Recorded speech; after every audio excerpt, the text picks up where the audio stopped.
Marilyn's paintbrush froze mid-stroke as footsteps echoed outside her locked studio. Not Judith's sharp heel clicks that promised another dose of poison, but the measured stride of someone who made grown men flee ballrooms, and he was holding the sketchbook that could destroy everything. Duke Victor Langston had come for the truth about the mad Keaton daughter, but what he found in those hidden pages would flip the entire narrative. Years of artistic genius documenting psychological torture by a stepmother who'd convinced everyone her victim was insane. The most strategic mind in the territory was about to wage war for a woman who'd been erased, and Judith Marbury had no idea her empire of lies was already burning. She was cast out, labeled unstable, her talent silenced by shadow. Then the territory's most strategic duke arrived and issued a single unbreakable decree. She will return under my protection. He dismantled the lies surrounding her and everything changed. Hello, lovely. If you are captivated by this historic tale of art and restoration, I would be so grateful for a like or a subscribe. It helps me bring you more stories of resilience, legacy, and justice. And if you are up for it, tell me in the comments where you are watching from. I read every note and it always brings a smile to my face.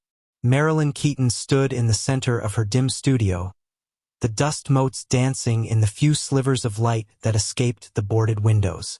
The estate around her was as desolate as the silence Judith Marbury had imposed upon her. Though the Keaton lands were sprawling, they felt like a cage, the borders shrinking with every brushstroke. The cold morning light struggled through the heavy drapes, casting long shadows across canvases covered in linens. Marilyn traced her finger along the edge of her easel, leaving a clean line through the neglect. Even the loyal servants, like Evan Thacker, had begun to look away, unable to bear the truth of what this house had become. She had woken as always in her isolated suite, surrounded by the same quiet walls, the same view of a garden where she was forbidden to walk. Her reflection in the silvered glass showed what she had been forced to be. A serenity that was actually a surrender, too soft, her gaze habitually lowered. Her eyes, which held a serene, artistic aura, now seemed dulled by years of suppressed conviction. At 24 years old, she carried the deep sadness of someone whose spirit had been anciently broken. After dressing in a gown of muted tones, as Judith Marbury insisted she wear nothing that drew the eye, she performed her quiet ritual. From the hidden corner of her paint box, she withdrew her secret sketches, the only place where her voice was still heard. The studio was her only world now, a sanctuary built of turpentine and old dreams.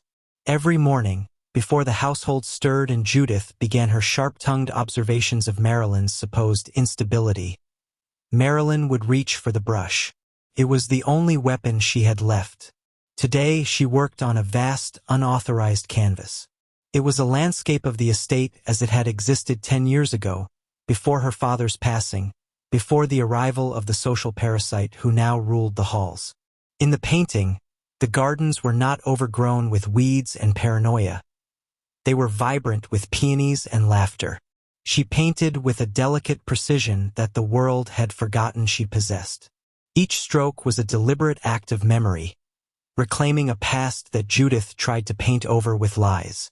She remembered the scent of sun-warmed boxwood and the sound of her father's encouragement. Painting this wasn't just art. It was an anchor. Without it, she feared she would finally drift away into the fog of madness Judith so desperately wanted her to inhabit.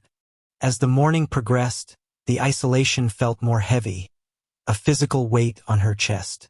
Judith's influence was like a creeping ivy, strangling everything that moved. The servants moved on tiptoe, afraid that a dropped tray would be interpreted as a sign of the household's general decline. Marilyn, however, remained at the canvas, her hands steady even as her heart hammered against her ribs. She was painting a specific tree, the great white oak by the pond where she used to read. In the real world, the oak had been struck by lightning 2 years ago and left to rot, a skeleton that mirrored her own existence. But on the canvas, it was magnificent and strong.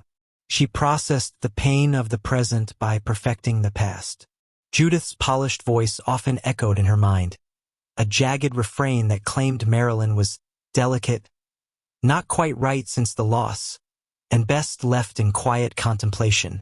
Marilyn knew those words were meant to wound without sounding cruel, meant to isolate her until she truly became as unstable as Judith's rumors suggested. The paranoia Judith cultivated was a social masterpiece. To the neighbors, Judith was a selfless martyr caring for a fractured stepdaughter. To Marilyn, Judith was a hunter who had already snared the rabbit and was simply waiting for it to stop twitching. Marilyn avoids confrontation, a habit taught by years of being told her voice was a sign of agitation. She hides in her work, becoming invisible, yet the Duke's impending arrival changes the air of the house. Victor Langston was a name whispered in the shadows of the drawing room, a man of strategic intelligence and fierce intensity. Marilyn had heard the servants whispering about him. He was a man who watched everything with the eyes of an apex predator. If Judith was a social manipulative master, Victor was a dismantler of deceptions. Marilyn didn't know why such a man would come to Keaton Estate, but the prospect terrified her as much as it intrigued her. She looked down at her hands, stained with cerulean and ochre. She wondered if he would see a madwoman or the woman she was trying so desperately to save on the canvas. Evan Thacker entered the studio later with a small tray of cold tea and bread. He didn't look at her directly. A humbler posture that suggested his loyalty was under scrutiny. Judith's watchful eyes were everywhere. Evan set the tray down with a deliberate, quiet precision. He was the hidden thread that connected her to the truth. Once, years ago, he had taught her how to climb the very oak she was painting. Now, he could barely offer her a word of comfort without risking exile himself. He saw her work, his eyes lingering on the peonies. He knew what she was doing. He saw the convict on her face that she tried so hard to hide beneath lowered eyelids. Marilyn took a sip of the bitter tea, feeling the coldness settle in her stomach. The silence of the room was absolute, yet her mind was screaming. Every shadow in the corners of the studio felt like Judith watching, waiting for Marilyn to slip, to break, to prove the labels correct. But Marilyn held the brush like a lifeline. She wouldn't let the beauty of the Keaton legacy be erased. She wouldn't be the unstable daughter Judith wanted to protect for status. She was Marilyn Keaton, and she was still painting, still fighting the fog. She worked until the light grew thin and gray, matching the gown she was forced to wear. But on the canvas, the sun was still rising over the Keaton Hills, permanent and unyielding. She waited for the sound of the Duke's carriage, knowing that once it arrived, the sanctuary would either be fortified or destroyed forever. The serenity in her aura remained, a thin veil over a spirit that was finally beginning to look up, waiting for the hunter who might, perhaps, recognize her as human. Judith Marbury stood before the tall, gilded mirror in the Keaton drawing room, adjusting the lace at her throat with a mechanical, cold precision that masked the growing tremor in her fingers. The glass reflected a woman of 49 who had mastered the art of looking the part of the grieving, long-suffering stepmother. Yet today the reflection seemed to crack under the weight of an approaching threat. The news of Duke Victor Langston's impending arrival had moved through the house like a draft of icy air, chilling Judith to the bone.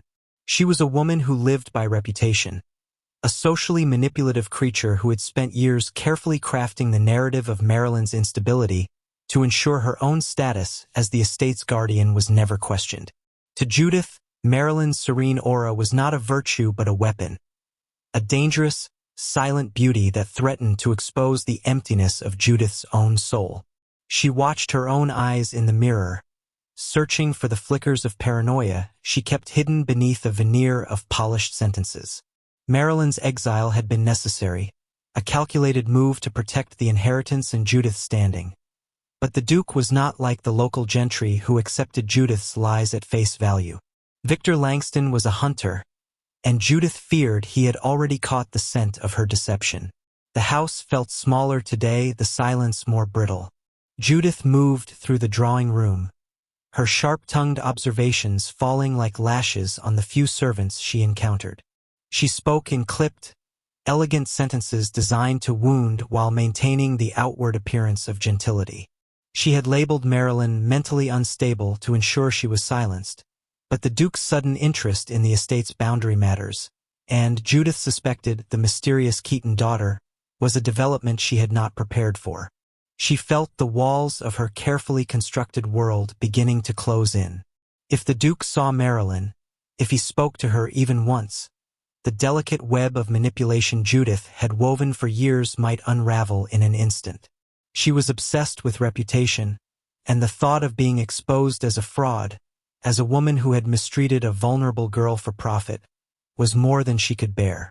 Her jealousy of Marilyn's softness was a physical ache, a reminder of the artistic gift Judith could never control and the natural elegance she could never truly mimic.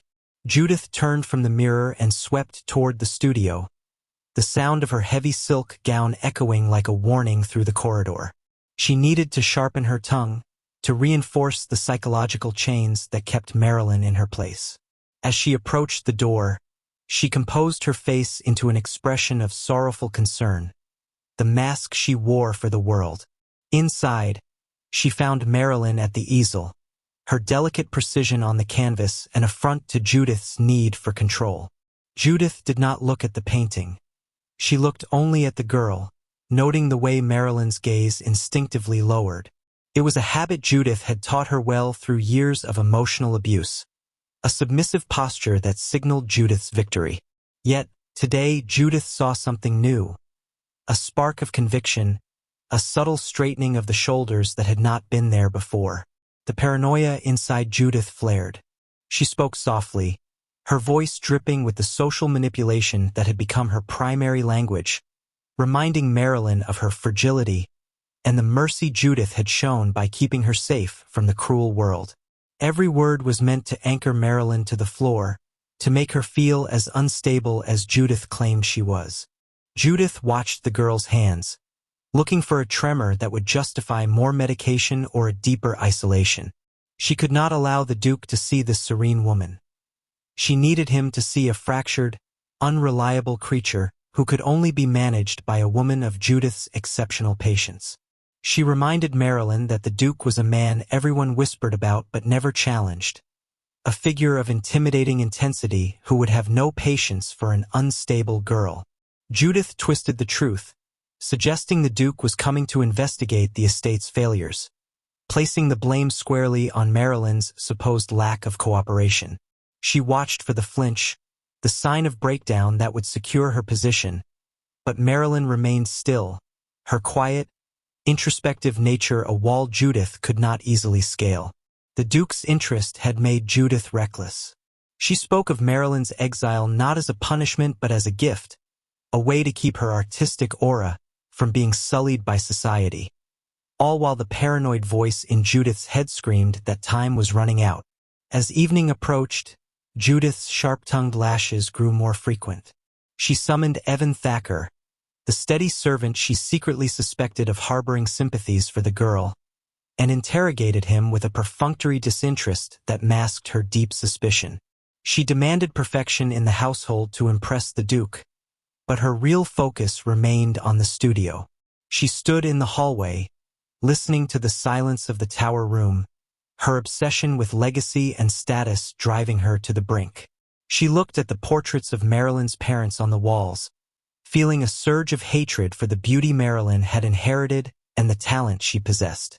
Judith was determined to ensure the Duke found no reason to question the status quo. She would paint the Duke a picture of her own, a portrait of a stepmother's devotion and a stepdaughter's madness, and she would use every manipulative tool in her arsenal to make it the only reality he would ever see. The Duke might be a strategist, but Judith Marbury was a survivor who had fought too hard for her seat at the Keaton table to let a soft-featured girl take it back. She sharpened her tongue one last time, preparing the final psychological blow that would keep Marilyn silent during the Duke's visit, unaware that the very intensity she feared in Victor Langston was the only thing capable of shattering the mirror she lived in. Evan Thacker moved through the cold, echoing hallways of the Keaton estate with a deliberate, humble posture that had become his armor against the sharp-tongued scrutiny of Judith Marbury. For 38 years, he had been a fixture of this house, a steady presence who had seen the warmth of the Keaton family replaced by the sterile, manipulative reign of the stepmother. He carried a tray of polished silver, but his mind was occupied by a far more dangerous burden, a worn, leather-bound sketchbook hidden beneath his servant's livery. It was a collection of Marilyn's introspective brilliance, filled with delicate precision and the quiet conviction she was forced to hide in the presence of her tormentor. Evan had watched from the shadows as Marilyn was labeled unstable and exiled within her own home, his eyes reflecting a truth that others chose to ignore for the sake of their own safety. He knew that if Judith discovered what he carried, his years of service would end in an instant, yet the risk felt minuscule compared to the slow erasure of the girl he had watched grow. He reached the guest wing, where the atmosphere shifted from the claustrophobic dread of the main house to an air of strategic, fierce intelligence. Duke Victor Langston was a man of intimidating presence, his rare words carrying a weight that frightened most of the staff. But Evan saw in the Duke a hunter who observed movement with terrifying accuracy. Evan paused at the heavy oak door, his habit of avoiding eye contact warring with the desperate conviction that he was the only thread connecting Marilyn to a protector. He knocked, the sound resonating like a drum in the silent corridor. When the door opened, he found the Duke reviewing documents with a razor-sharp focus that seemed to dismantle any lie brought before him. Victor looked at Evan, his intensity a physical force, yet there was that strange gentleness beneath it that Marilyn had sensed. Without a word, Evan set the tray down and, with a trembling hand, produced the sketchbook, passing it to the Duke as if it were a holy relic of Marilyn's silenced soul. Victor Langston accepted the book, his strategic mind already processing the significance of the risk this humble servant had taken. He opened the first page, and the room seemed to fall away, replaced by the vivid, observant world of Marilyn Keaton. He saw sketches of the estate as it had once been, full of life and peonies, and portraits of the servants that captured small details of humanity Judith sought to suppress. He saw the evidence of a serene aura processed through the pain of isolation, the charcoal lines moving with a precision that contradicted every social lie Judith had spun. Victor turned the pages slowly, his intimidation replaced by a silent vow. He saw through the societal labels of instability to the woman beneath, a woman whose beauty and gift Judith feared because she could not control them. The brilliance on the pages revealed a mind that was not fractured, but hyper-observant, processing years of emotional abuse with a gentle conviction that struck Victor like a physical blow. Evan watched the Duke's reaction, his own loyal, steady posture maintained even as his pulse hammered against his throat. He had done what he could not intervene in before. He had placed Marilyn's truth in the hands of a man who everyone whispered about but never challenged. The silence in the room was absolute, yet the thread between Marilyn and Victor was being spun, a hidden connection that Judith's manipulate skills could not reach. Evan knew he had to leave before Judith's paranoia found him, before she saw the guilt written in the lines of his face. He bobbed a quick, humble curtsy of the head and backed away, leaving the Duke alone with the introspective evidence of Marilyn's sanity. Outside, the house was still dim and gray, but for Evan, the gray had shifted.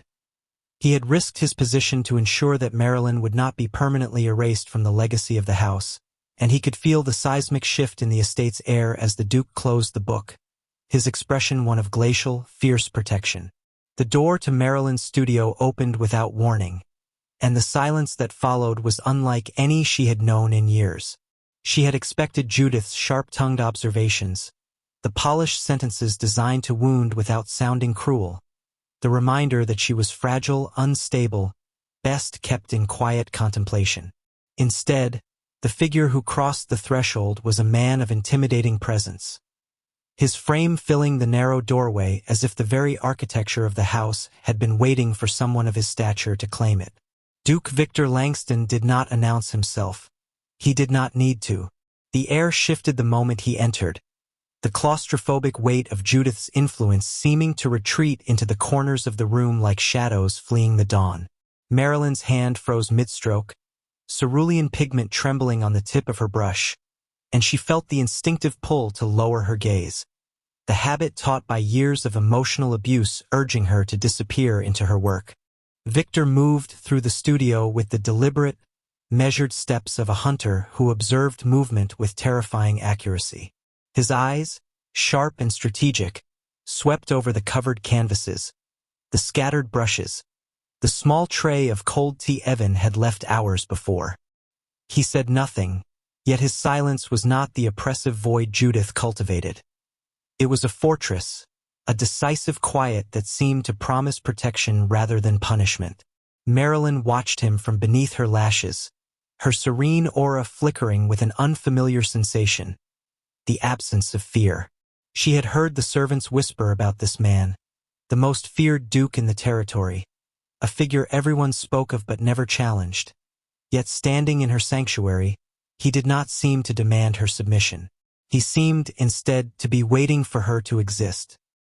He stopped before the vast, unauthorized canvas, the landscape of the estate as it had been 10 years ago, vibrant with peonies and the memory of her father's laughter. Marilyn's pulse hammered against her ribs, the familiar panic rising that Judith would somehow learn of this defiance. But Victor did not look at her with the accusation she had been conditioned to expect. He looked at the painting with the same fierce intelligence he was rumored to bring to matters of war and diplomacy, his gaze tracing the delicate precision of her brushwork as if he were reading a document of strategic importance. He said nothing, and in that decisive silence, Marilyn felt something inside her begin to unfurl, a tightly coiled spring of conviction she had long forgotten she possessed. Minutes passed, or perhaps it was only seconds stretched thin by the weight of his presence. Victor turned from the canvas and met her eyes, and Marilyn did not look away. She did not lower her gaze. For the first time in years, she held the stare of another human being without the instinctive flinch that Judith's psychological warfare had embedded in her very bones. There was intensity in his expression, the hunter's focus that frightened most, but beneath it, Marilyn saw what she had sensed in the whispers. A strange gentleness, a depth that contradicted the cold reputation he carried like a shield. He was a man who watched people the way a predator observed movement, yet in his watching Marilyn did not feel like prey. She felt, impossibly, like something worth protecting. Victor reached into his coat and withdrew the worn, leather-bound sketchbook Evan had risked everything to deliver. He placed it on the edge of her easel, the gesture unhurried, his rare words finally breaking the silence with a weight that settled into the room like stone. He told her he had seen her work, not the lies Judith had painted, but the truth inscribed in charcoal and ochre. He told her the labels were a fabrication, a social manipulation he had dismantled the moment he turned the first page. His voice was low, carrying the authority of a man whose commands were never questioned. Yet there was no cruelty in his tone, only a fierce, protective certainty that made Marilyn's chest ache with an emotion she could not name. He did not ask her to explain herself. He did not demand proof of her sanity. He simply stated that he had seen, and that was enough. Marilyn's hands trembled as she set down the brush, the cerulean pigment forgotten. She wanted to speak, to offer the gentle conviction that lived beneath her calm expression. But the years of silence had made her voice rusty, a tool she had almost forgotten how to use. Victor did not press her. He stood in the center of her sanctuary, his presence a safe harbor she had never dared to imagine, and allowed her the space to simply be. The studio, which had felt like a cage for so long, seemed to expand around them, the boarded windows and dusty linens no longer markers of her exile, but the remnants of a prison whose walls were finally beginning to crack. She looked at the sketchbook, at the evidence of her introspective brilliance that had been hidden for so long, and felt the first stirrings of something that might have been hope. When Victor finally moved toward the door, he paused at the threshold, his broad shoulders framed by the dim light of the corridor beyond. He did not offer promises or elaborate declarations. He offered only a single, quiet statement that carried the unbreakable weight of a decree. He told her she would not be silenced again. The words hung in the air long after he departed, filling the space where Judith's sharp-tongued echoes usually lived. Marilyn stood alone in the studio, her gaze lifted, her posture straighter than it had been in years. The serenity in her aura no longer a veil of surrender, but the calm before a deliberate, unyielding storm. She picked up the brush again, and for the first time, she painted not to escape the present, but to claim the future. The drawing room of the Keaton estate had never felt so small as it did the moment Duke Victor Langston descended the grand staircase and crossed the threshold where Judith Marbury stood waiting. She had arranged herself with the meticulous precision of a woman who understood that appearances were the currency of survival, her silk gown pressed to perfection, her expression molded into the sorrowful concern she had worn like armor for years. Yet the moment Victor's eyes met hers, Judith felt the careful architecture of her world begin to tremble. He moved with the deliberate authority of a man who dismantled deceptions as easily as others drew breath, his intimidating presence filling the space between them with a silence that demanded nothing less than absolute attention. Judith's fingers tightened imperceptibly against the lace at her throat, the tremor she had fought to suppress returning with a vengeance she could not control. Victor did not sit. He did not accept the tea she had ordered prepared with obsessive attention to detail. He stood before the gilded mirror that had witnessed so many of Judith's private rehearsals, his broad shoulders blocking the reflection she had once used to perfect her masks. When he spoke, his voice was low and unhurried, carrying the weight of a command that brooked no negotiation. He told her that he had seen the truth of Marilyn Keaton, not the fractured creature Judith had painted for the neighbors, but the woman of serene aura and introspective brilliance who had been silenced by years of calculated cruelty. He told her that the exile was ending, that the labels of instability were being stripped away like the dust sheets covering the forgotten furniture of the estate. And then he issued the words that shattered Judith's carefully constructed prison with the force of a hurricane tearing through glass. She will return under my protection. The decree hung in the air, absolute and unbreakable, and Judith felt the blood drain from her face even as she struggled to maintain the veneer of gracious acceptance. Her mind, sharpened by decades of social manipulation, scrambled for purchase on the crumbling ledge of her authority. She began to speak, her polished sentences flowing with the practiced ease of a woman who had twisted sympathy toward herself 1,000 times before. She spoke of Marilyn's delicacy, her unfortunate episodes, the selfless years Judith had devoted to protecting the girl from a world that would not understand her fragility. She painted herself as the martyr, the long-suffering stepmother who had sacrificed her own happiness to care for a stepdaughter too unstable to function in society. Her voice dripped with the wounded dignity she had perfected, each word designed to plant seeds of doubt in the Duke's strategic mind. But Victor Langston was not the local gentry who accepted her lies at face value. He watched her the way a hunter observed movement, his fierce intelligence cataloging every flicker of her eyes, every calculated pause in her speech. He did not interrupt her performance.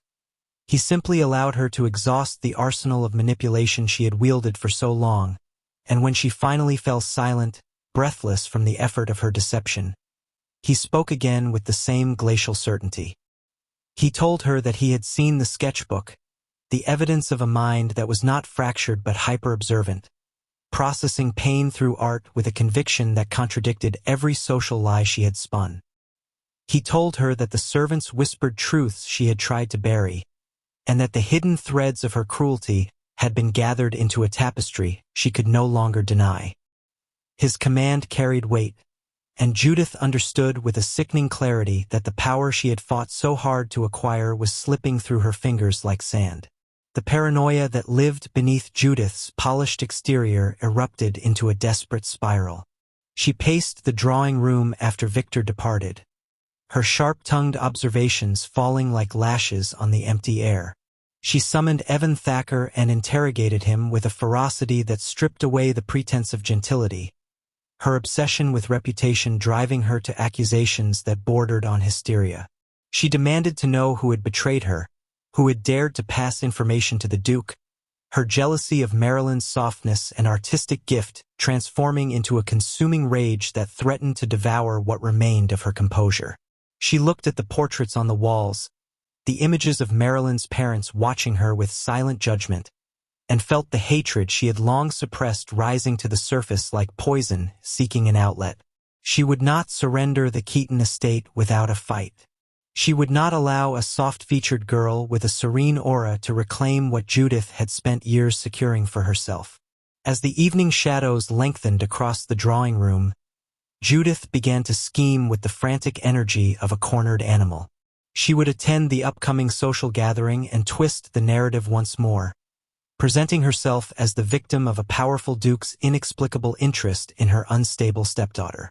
She would appeal to the sympathies of the neighbors, remind them of the years she had devoted to Marilyn's care, and paint Victor Langston as a man deceived by a manipulative girl who had somehow escaped her quiet contemplation. Her sharp tongue would become a weapon once more, her clipped sentences sharpened to wound anyone who dared to question her version of events. Yet even as Judith plotted, she could not escape the chill that had settled into her bones the moment Victor issued his command. The Duke was not a man who made idle declarations. His protection was a fortress that her social manipulations could not scale. She stood before the mirror once more, searching her reflection for the cracks she could no longer hide, and saw in her own eyes the truth she had always feared. The hunter had arrived, and the prey she had kept caged for so long was finally being set free. The morning light that filtered through the boarded windows of Marilyn's studio carried a quality it had not possessed in years, a warmth that seemed to push against the heavy drapes with an insistence that matched the stirring in her chest. She stood before her easel, the vast landscape of the estate nearly complete, the peonies blooming in permanent defiance of the decay that had claimed the Rayal gardens beyond her isolated suite. Her hands moved with the delicate precision that had become her only language, the brush tracing the final contours of the great white oak as it had existed before the lightning, before the rot, before the years of silence that had threatened to erase her entirely. Today was different. Today, the strokes were not an escape from the present but a bridge to a future she had finally been given permission to imagine. Duke Victor Langston's words echoed in the quiet chambers of her mind, the unbreakable decree that she would not be silenced again. And with each application of pigment to canvas, Marilyn felt the psychological chains that Judith had wrapped around her spirit beginning to loosen their strangling grip. She had spent the night in a state between waking and dreaming, her thoughts circling the impossible reality that someone had seen her, truly seen her, and had not recoiled from what they found. The sketchbook lay on the edge of her paint box, returned to her like a sacred text that had been read and understood by the one person capable of acting upon its truth. She touched the worn leather cover, feeling the years of hidden conviction pressed between its pages, and allowed herself to believe that the serene aura she wore was no longer a veil of surrender, but the calm surface of a woman preparing to reclaim her rightful place. The servants had begun to move through the house with a different energy, their tiptoed caution replaced by something that resembled hope, and Marilyn understood that the seismic shift Victor had introduced was being felt in every corner of the estate. Even Evan Thacker had met her eyes briefly when he brought the morning tray, a flicker of quiet pride in his steady gaze that told her he knew what he had risked and did not regret it. The sound of Judith's footsteps in the corridor was unmistakable, the heavy silk of her gown announcing her approach like a warning bell tolling through the silence. Marilyn's hand paused for a fraction of a second, the old instinct to lower her gaze and disappear into the canvas flaring with a muscle memory that had been carved into her bones over years of emotional abuse. But today, the instinct was met by something stronger, a gentle conviction that rose from the same place where her art had always lived, the part of her soul that Judith had never been able to touch no matter how sharp her tongue or how suffocating her paranoia. Marilyn continued to paint, her focus remaining on the precision of her work, the exact shade of sunlight falling across the pond where she had once read beneath the oak's magnificent branches. She did not turn when the door opened. She did not flinch when Judith's presence filled the threshold with the cold authority she had wielded for so long. Judith entered the studio with the deliberate grace of a woman who understood that every movement was a performance, her expression arranged into the sorrowful concern that had become her most effective mask. She began to speak in her polished, clipped sentences, the words designed to wound without sounding cruel, reminding Marilyn of her fragility, her unfortunate disposition, the mercy Judith had shown by keeping her safe from a world that would surely destroy someone so unstable. She spoke of the Duke's visit as a dangerous disruption, a threat to the quiet contemplation that was supposedly best for Marilyn's delicate constitution. She suggested that Victor Langston was a man who could not be trusted, his fierce reputation a warning that Marilyn was too naive to understand, his interest in the estate surely motivated by something other than the welfare of a fractured stepdaughter. Each word was a calculated blow, aimed at the places where Judith knew Marilyn's spirit had been most thoroughly broken, the vulnerable spaces where years of psychological warfare had left permanent scars. But Marilyn did not respond. She continued to paint, her brush moving with the same delicate precision that had always been her sanctuary, the cerulean pigment blending into the sky above the Keaton Hills with a certainty that contradicted every accusation Judith leveled against her. She heard the words, felt them land against the surface of her awareness like stones thrown into still water, but she did not allow them to sink into the depths where they had once caused such devastation. Instead, she watched the ripples dissipate, observed the way Judith's voice grew sharper with each unanswered insult, and understood for the first time that her silence was not the submission Judith had trained into her but a choice, a deliberate refusal to engage with the manipulation that had controlled her for so long. The conviction that had always lived beneath her calm expression was finally rising to the surface, quiet and gentle but utterly unshakable.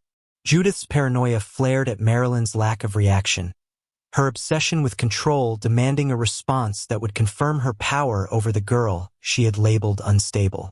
She stepped closer, her sharp-tongued observations becoming more pointed, more desperate, the polished veneer cracking to reveal the jealousy and fear that had always driven her cruelty.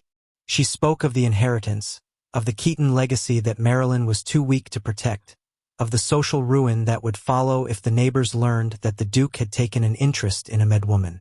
She invoked the memory of Marilyn's father, twisting his death into evidence of Marilyn's instability, suggesting that the grief had broken something fundamental in the girl's mind that could never be repaired.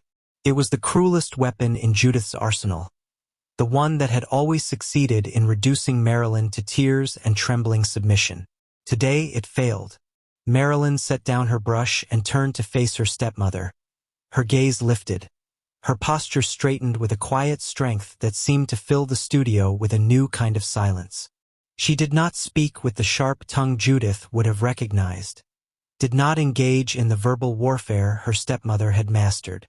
Instead, she spoke gently, her voice carrying the conviction she had been forced to hide for so many years, each word measured and deliberate.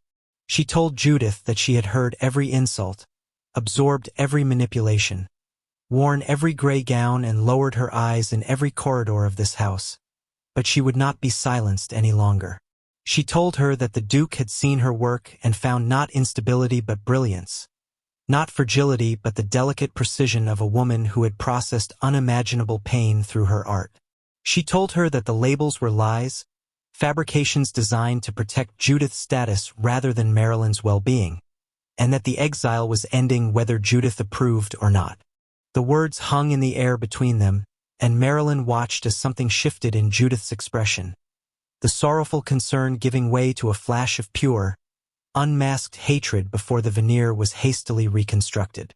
Judith attempted to recover, her clipped sentences reforming into warnings about the consequences of defying those who had only ever wanted to protect her. But the power had drained from her voice like water from a cracked vessel. Marilyn turned back to her canvas, dismissing her stepmother with a gesture that would have been unthinkable even a day before, and resumed her painting with the same serene focus that had always been her refuge.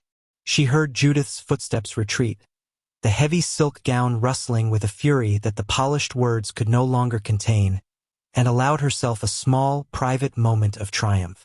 She worked through the afternoon, her preparations for departure taking the form of completed canvases wrapped in protective linens and sketches carefully organized in the worn leather book that had saved her. Each piece of art was a piece of herself, the observant details and introspective brilliance that Victor had recognized when no one else had cared to look. She thought of the Duke's strange gentleness, the intensity that frightened most but had created a safe harbor where she finally did not feel the need to hide. She thought of Evan's quiet bravery, the hidden thread that had connected her truth to the one person capable of acting upon it. And she thought of the woman she had been before Judith's arrival, the girl who had climbed the great white oak and read beneath its branches, whose eyes had sparkled with life rather than dulling under the weight of despair. That woman was still inside her, preserved in the pages of her sketchbook and the landscapes she had painted in defiance of the gray gowns and lowered gazes. Marilyn looked at her reflection in the silvered glass, seeing not the wraith Judith had tried to create but the artist who had survived. Her collarbones still sharp beneath pale skin but her eyes holding a light that had not been there for years. She was Marilyn Keaton, daughter of a legacy that could not be erased by sharp-tongued stepmothers or clipped sentences designed to wound. She was leaving this cage, walking out under the protection of a man who had seen her truth and declared it worthy of fierce defense. And she was bringing her art with her, every canvas and sketch a testament to the conviction that had never truly died, only waited in the shadows for the moment when it could finally bloom like the peonies she had painted, permanent and unyielding against the encroaching gray. The grand ballroom of the Whitmore estate glimmered with 1,000 candles, their light catching the crystal chandeliers and casting prisms across the assembled cream of society. Yet to Marilyn Keaton, the brightness felt like a stage light designed to expose every vulnerability Judith had spent years cultivating. She stood at the entrance, no longer wearing the gray gowns of her exile but a dress of deep emerald that caught the light like the very peonies she had painted in defiance of decay. Her shoulders straight, her gaze lifted in a way that would have been impossible mere weeks before. Beside her, Duke Victor Langston stood with the intimidating presence that made the crowd part before them like water before the prow of a warship, his strategic intelligence evident in the way he observed every face, every whispered conversation, every flicker of recognition as the neighbors saw Marilyn Keaton returned from her supposed instability. The murmurs began immediately, rippling through the ballroom with the speed of scandal, and Marilyn felt the old instinct to lower her eyes, to disappear into the shadows where Judith had trained her to exist. But Victor's presence was a fortress beside her, his rare words unnecessary when his very stance declared her under his protection. She could feel the weight of his observation, not the hunter's gaze that frightened most, but that strange gentleness she had glimpsed in her studio, the quality that made her believe she was worth defending. The crowd's whispers grew louder as they moved deeper into the room, fragments of conversation reaching her ears like shards of the mirror Judith had constructed around her reputation. They spoke of madness, of the poor Marbury woman's selfless devotion, of the Duke's inexplicable interest in a fractured girl who had been kept in quiet contemplation for her own good. Each word was an echo of Judith's manipulation, the social architecture she had built to ensure Marilyn remained silenced, and Marilyn felt the familiar weight pressing against her chest, the suffocating sensation of being buried beneath other people's narratives. Judith appeared like a specter materialized from shadow, her silk gown the color of mourning, her expression arranged into the perfect mask of wounded martyrdom. She moved through the crowd with the practiced grace of a woman who understood that every gesture was a performance, gathering sympathy with each sorrowful glance, each delicate touch of lace to her throat as if the very sight of Marilyn caused her physical pain. She approached with deliberate slowness, allowing the audience to witness every step of her approach, building the drama of the moment until every eye in the ballroom was fixed upon the tableau they created, the long-suffering stepmother, the supposedly unstable stepdaughter, and the feared Duke whose presence complicated the narrative Judith had so carefully crafted. When she finally stood before them, Her voice carried across the hushed assembly with the polished precision of an actress who had rehearsed this scene 1,000 times in front of her gilded mirror. She spoke of her devastation at seeing Marilyn in such a public setting, her fear for the girl's delicate constitution, the years of careful protection she had provided only to see them undone by what she delicately implied was the Duke's misguided intervention. Her words were honeyed poison, each sentence designed to paint herself as the victim of a powerful man's whim and Marilyn as a danger to herself and others. She invoked memories of supposed episodes, moments of instability witnessed by no one but herself, twisting genuine grief over Marilyn's father's death into evidence of irreparable mental fracture. She spoke of the burden she had carried, the sacrifice of her own happiness to care for a stepdaughter who could not care for herself, her sharp tongue hidden beneath layers of social propriety that made her cruelty sound like compassion. The neighbors nodded, some with genuine sympathy, others with the uncomfortable awareness that something in Judith's performance rang false, but lacking the courage to voice their doubts. Marilyn stood perfectly still as Judith's words washed over her, feeling them land against her consciousness like the familiar strokes of a painting she had memorized through repetition. She could feel the room waiting for her to crumble, to confirm Judith's narrative with a breakdown that would justify years of exile and silence. Her hands did not tremble, though she could feel the phantom weight of the brush she wished she held, the tool that had always been her voice when words were forbidden. She looked at Judith's face, seeing beneath the sorrowful mask to the paranoia and jealousy that had driven every manipulation, every sharp-tongued observation designed to wound, every gray gown chosen to make her invisible. And then she looked at the assembled crowd, these people who had accepted Judith's lies because it was easier than questioning the reputation of a woman who wielded social power like a weapon. When Marilyn finally spoke, her voice was not the sharp retort Judith might have deflected, nor the hysterical denial that would have confirmed her instability. It was gentle, carrying the same delicate precision she brought to her canvases, each word placed with the care of a brushstroke that could not be undone. She spoke of her father, not as the source of her supposed madness but as the man who had taught her to see beauty in precision, to process the world through observation and art. She spoke of the years following his death, not as a descent into instability but as a deliberate campaign of isolation orchestrated by a woman who feared competition for the Keaton legacy. She described the gray gowns, the lowered gazes, the sharp-tongued observations that had been designed to break her spirit one calculated insult at a time. She spoke of her art, the landscapes and portraits that had been her only voice when Judith had stolen her words, the introspective brilliance that had been labeled dangerous because it could not be controlled. The ballroom fell silent, the kind of absolute quiet that precedes either applause or catastrophe. Marilyn continued, her serene aura not a sign of fragility, but of someone who had survived the unsurvivable and emerged with her soul intact. She spoke of Evan Thacker's quiet bravery, the loyal servant who had risked everything to ensure her truth reached someone who could act upon it. She spoke of Victor Langston's arrival, not as the misguided intervention of a deceived man, but as the moment when someone finally saw through the elaborate fabrication Judith had constructed. She spoke of conviction found in solitude, strength discovered in silence, and the delicate precision required to rebuild oneself after years of psychological destruction. Her voice never rose above conversational level, never cracked with emotion.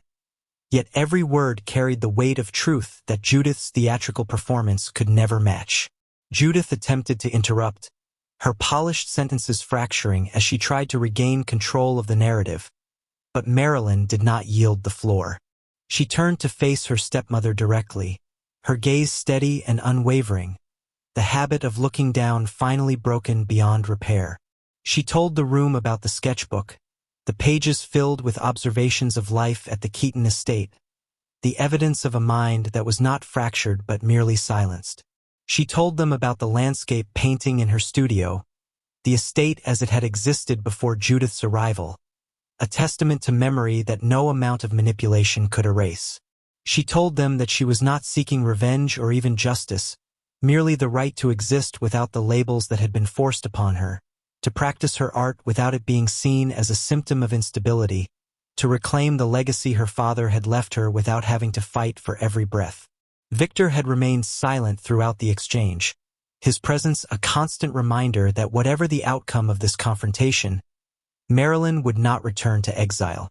Now he stepped forward, his movement minimal but significant, positioning himself slightly between Marilyn and the crowd in a gesture that was both protective and declarative. When he spoke, his rare words carried the authority of a man whose strategic intelligence had never led him astray, whose ability to dismantle deceptions was legendary among those who truly knew him. He confirmed what Marilyn had said with clinical precision, presenting facts rather than emotions, evidence rather than accusations.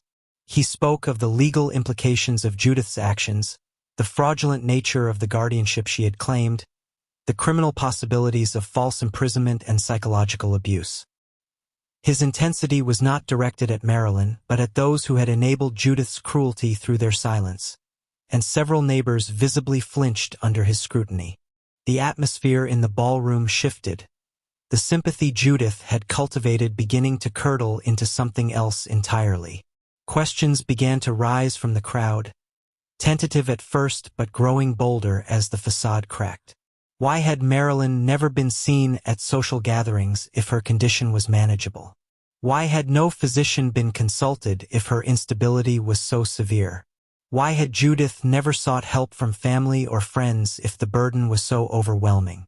The sharp-tongued stepmother who had always had an answer for everything found herself stammering, her paranoia finally visible as her eyes darted between faces that no longer reflected automatic belief. Her carefully constructed world was collapsing, and everyone could see it happening in real time. Marilyn stood through it all with the same quiet dignity that had carried her through years of abuse, her conviction neither vindictive nor triumphant but simply present, undeniable as the sun that had finally broken through the boarded windows of her studio. She had spoken her truth, reclaimed her narrative, and whether society accepted it or not, she had finally looked up from the floor where Judith had tried to keep her. The confrontation was over not with dramatic denouncements or tearful revelations but with the simple, unassailable fact that Marilyn Keaton was standing in a ballroom, speaking with gentle conviction, clearly and obviously sane despite years of being labeled otherwise.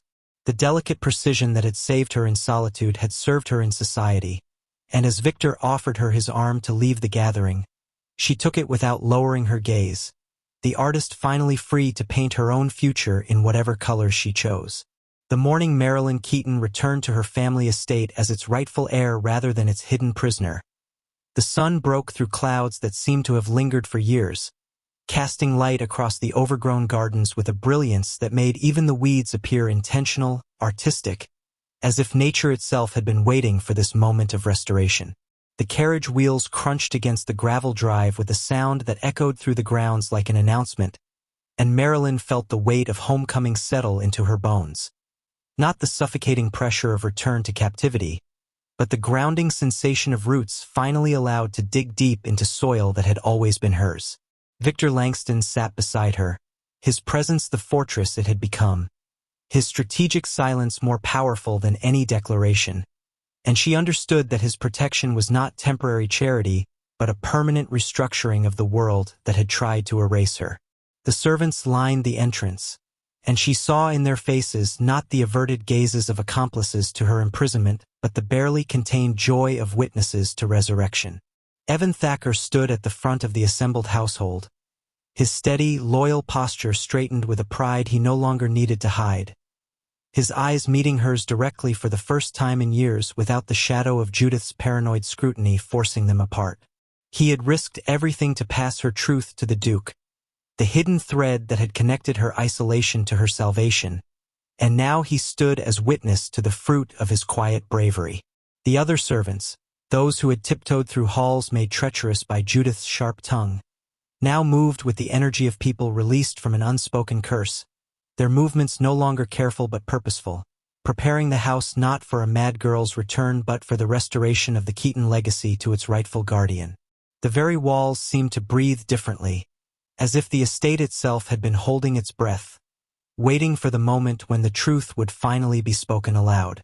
Marilyn moved through the entrance hall with the delicate precision that had always characterized her movements. But now it was not the careful steps of someone afraid to disturb, but the measured pace of an artist surveying a canvas that needed restoration. The portraits of her parents still hung where Judith had been forced to leave them, their painted eyes no longer seeming to judge but to welcome, and Marilyn paused before her father's likeness, seeing in his captured expression the same gentle conviction that had finally found voice in her own throat. The drawing room, which had been Judith's throne room of manipulation, stood empty of the stepmother's presence but full of her absence, the gilded mirror reflecting not the practiced masks of a social predator, but the simple truth of a young woman with dark hair and eyes that held their serene, artistic aura without apology. The dust sheets had been removed from the furniture, revealing pieces Marilyn remembered from childhood, each one a small victory over the attempted erasure of her existence. But it was the transformation of her studio that spoke most eloquently of the revolution that had occurred. What had been a hidden sanctuary, a cage where she processed trauma in secret, had been thrown open to the light. The boards had been removed from the windows, the heavy drapes pulled back, and sunlight flooded the space where she had painted in shadow for so long. Her canvases, which had been her silent screams against injustice, were now displayed with the reverence typically reserved for museum pieces. The landscape of the estate as it had been, complete with its peonies and the great white oak, held the central position, no longer hidden but celebrated as the masterwork it was. Other pieces had been retrieved from their hiding places, portraits of servants that captured their humanity with introspective brilliance, studies of light and shadow that revealed a mind not fractured but extraordinarily perceptive, sketches that documented years of observation with the precision of a scientist and the soul of a poet. Word of Marilyn's return and the revelation of her artistic gift spread through society with the speed of scandal transforming into sensation. The same neighbors who had whispered about her instability now spoke in hushed, reverent tones about the tragedy of genius nearly lost to a stepmother's jealousy. Invitations arrived daily, not out of pity for a mad girl, but out of genuine desire to understand the woman whose talent had been buried beneath years of calculated cruelty. Art collectors from the capital wrote letters requesting viewings, having heard rumors of an undiscovered master hidden in the countryside. The narrative that Judith had so carefully constructed crumbled completely, replaced by a new understanding that recognized Marilyn not as unstable but as extraordinarily gifted, not as fragile but as resilient beyond measure, not as someone who needed to be hidden but as someone who deserved to be seen. The first public exhibition of her work was held in the very ballroom where Judith had attempted her final manipulation. Marilyn stood among her paintings, no longer wearing gray but dressed in deep blues and rich greens that complemented her dark hair and brought out the light in her eyes that had been dulled for so long. The crowd that gathered was different from the one that had witnessed the confrontation. These were people who came not for gossip but for art, not to judge but to appreciate. They moved through the displayed works with the careful attention of those who recognized they were witnessing something significant, something that had almost been lost to one woman's paranoia and society's willingness to believe convenient lies. Critics who had traveled from the city spoke of technique that rivaled the masters, of emotional depth that could only come from profound experience, of an eye for detail that transformed the ordinary into the extraordinary. Victor remained present throughout, his intimidating presence ensuring that no whisper of the old narrative could take root among the assembled viewers. He watched with that strategic intelligence as society reconstructed its understanding of Marilyn Keaton, observed the way they now competed for her attention rather than avoiding her supposed instability. Yet when he looked at Marilyn herself, that strange gentleness was more evident than ever. The hunter who had recognized something worth protecting and had dismantled an entire social structure to ensure its safety. He spoke rarely, as was his nature, but when someone asked about his role in discovering her talent, he simply stated that he had merely removed the boards from the windows. The light had always been there. The comments spread through the gathering, becoming part of the legend that was already forming around Marilyn's story. Marilyn moved through the exhibition with her characteristic calm, but it was no longer the serenity of surrender. She spoke about her work with the gentle conviction that had finally found its voice, explaining the symbolism in her landscapes, the stories behind the portraits, the techniques she had developed in solitude when painting was her only companion. She did not dwell on the years of abuse, did not paint herself as a victim seeking sympathy, but simply presented herself as an artist whose work had finally found its audience. When someone mentioned Judith's name, Marilyn did not flinch or lower her gaze. She simply stated that her stepmother had left the estate, her guardianship dissolved, her claims discredited by the evidence of Marilyn's obvious sanity and exceptional talent. The matter was closed, the past acknowledged but not allowed to overshadow the present. As evening fell and the exhibition drew to a close, Marilyn found herself standing before the painting of the great white oak, the tree that had been struck by lightning in reality but stood eternal and magnificent on her canvas. She thought of all the metaphors it represented: herself, struck down but not destroyed; her talent, hidden but not extinguished; her legacy, challenged but not erased. Evan Thacker approached with quiet steps, offering her a glass of champagne with the same steady hands that had once secretly delivered her sketchbook to Victor. They stood together in comfortable silence, two people who had survived the storm and emerged to see the sun. Around them, the Keaton estate breathed with new life, the walls no longer a prison but a gallery, the rooms no longer chambers of isolation but spaces of creativity and growth. The unstable label that had defined her for so long had been stripped away like old paint from a masterpiece, revealing the true artwork beneath.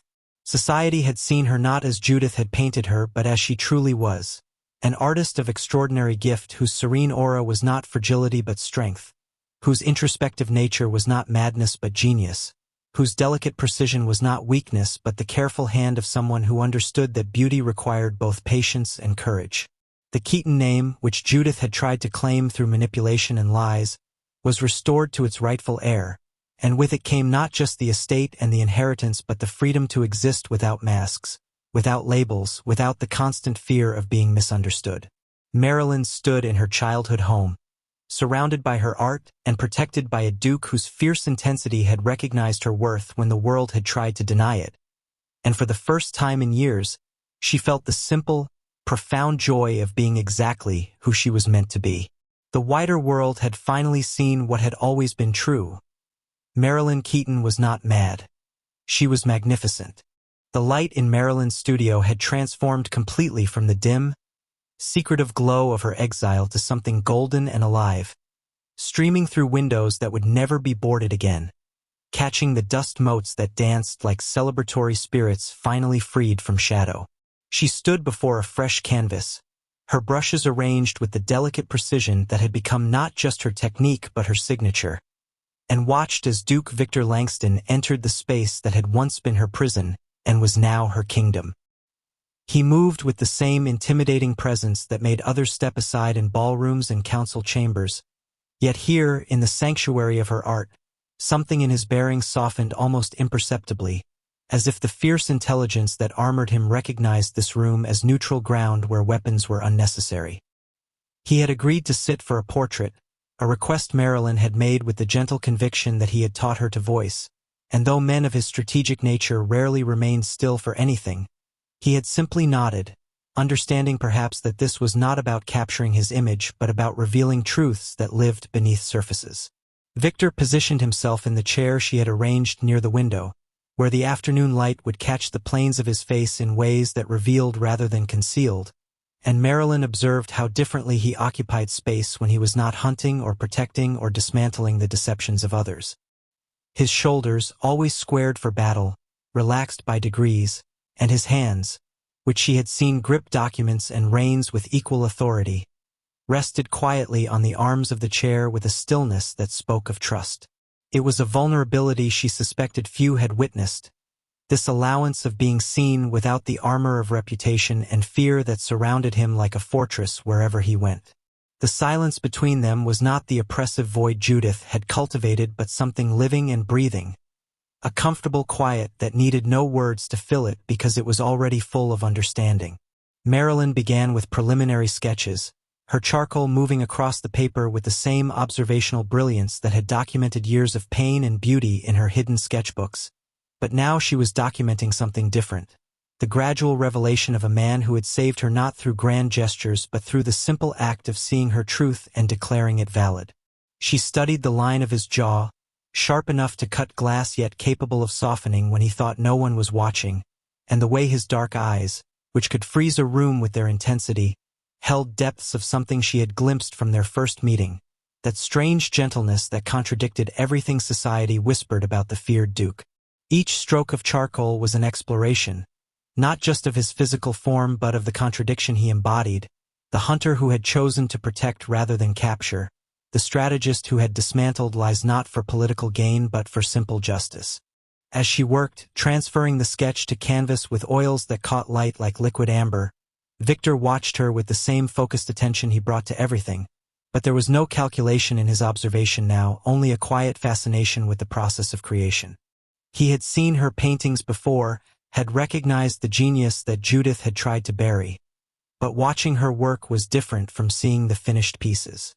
He saw the way her entire being focused into the point where brush met canvas, the way her serene aura was not passive but intensely active, processing the world through color and line with a precision that matched his own strategic thinking yet served an entirely different purpose. Where he dismantled to reveal deception, she constructed to reveal truth. Where he commanded through fear and respect, she commanded through beauty and conviction. They were opposite forces that had somehow found harmony in the space between easel and chair. Hours passed with only the sound of brush against canvas and the occasional shift of fabric as Victor adjusted his position minutely, always returning to the pose without being asked, understanding the importance of consistency in the image being created. Marilyn found herself painting not just what she saw but what she felt.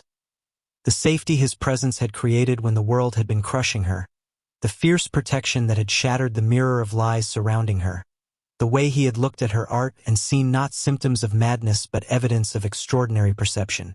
She layered the paint with the same care she had once used to preserve memories of her father's garden, building depth and dimension that went beyond mere representation. The eyes she painted held the intensity everyone knew, but also something else. A capacity for gentleness that he revealed only in moments when his guard was down, when he forgot to be the Duke everyone feared and became simply Victor, a man who understood what it meant to see beneath surfaces because he had trained himself to look for hidden truths. As the portrait neared completion, their conversations began. Not the polished discourse of society or the sharp exchanges of negotiation, but something quieter, more essential. Victor spoke of his childhood, of learning to read people like military maps because trust had been a luxury his position couldn't afford, until he had become so skilled at seeing through deception that he had almost forgotten how to see simple truth when it presented itself. Marilyn understood this, having spent years hiding her truth so deeply that even she had sometimes wondered if it still existed. She told him about the painting of the white oak, how it had been her way of proving to herself that beauty could be preserved even when reality insisted on destruction, how art had been her voice when words were forbidden, her rebellion when action was impossible. They discovered an unexpected parallel in their experiences. Both had been shaped by the need to survive in worlds that demanded they be something other than what they were. Both had developed extraordinary skills as protection against those who would use their vulnerabilities against them. Victor spoke of the moment he had first seen her in the garden, before he knew her story, before Evan had brought him the sketchbook, when instinct alone had told him that the narrative surrounding her was fabrication.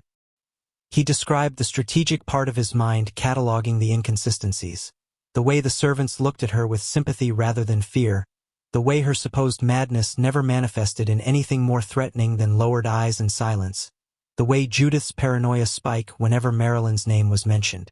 But beyond strategy, he admitted there had been something else, a recognition he couldn't name, as if he were seeing someone who had been fighting the same war he had, just with different weapons. Marilyn listened to these revelations while adding final touches to the portrait, understanding that his protection of her had been as much about his own need to prove that truth could triumph over carefully constructed lies as it had been about her freedom. The completed portrait stood between them as the sun began to set, casting the studio in the same golden light that had blessed her return to the estate. It showed Victor as the world knew him, powerful, intelligent, intimidating in his presence, but it also showed what Marilyn alone had been permitted to see. In the painted eyes was the gentleness that he kept hidden, the vulnerability that his strategic nature protected, the capacity for something beyond the hunt that had defined him for so long. It was not a softening of his character but a completion of it, revealing that true strength could coexist with gentleness, that fierce protection could stem from understanding rather than mere dominance. Victor studied the portrait for a long moment, seeing himself as Marilyn saw him, and for perhaps the first time in his life, he did not feel the need to adjust the image others held of him. Marilyn set down her brushes and moved to stand beside him, their shoulders almost touching, the space between them charged with something that had been building since the day he had declared she would return under his protection. It was not the desperate passion of souls seeking escape but the quiet recognition of equals who had found in each other a safety that neither had thought possible. When Victor finally spoke, his rare words carried the same weight as his decree had. But this time they were not a command but a question, an offering of continued partnership that went beyond protection to something deeper. He asked if she would paint him again, and in that simple request was the promise of time, of presence, of a future where neither of them would have to face the world's deceptions alone. Marilyn agreed with the same gentle conviction that had carried her through the confrontation with Judith, the return to her estate, the revelation of her gift to the world. But this agreement was not about survival or restoration. It was about the possibility of building something new on the foundation of understanding they had discovered. As darkness fell and the servants lit candles throughout the estate, Marilyn and Victor remained in the studio, surrounded by her paintings, existing in that strange, gentle intensity that had become their shared language. She had captured on canvas the softness beneath his hunter's exterior, but more than that, she had found in him someone who saw her not as a fragile artist who needed protection but as a woman of remarkable strength who had survived the unsurvivable with her gift intact. The portrait would hang in the estate's main gallery, a testament not just to her artistic brilliance, but to the unexpected tenderness that could grow between two people who had learned to see beneath surfaces, to value truth over convenient narratives, and to find in each other's company a gentleness that the harsh world had tried to teach them didn't exist. The end. Thank you for watching this story to the end. If you enjoyed this story, you will surely love the next one. It's as crazier and more intriguing as you can ever imagine. So do check it out. Click on the image showing on your screen right now to watch the next one. Don't forget to subscribe, and I'll see you in the next one. Bye for now.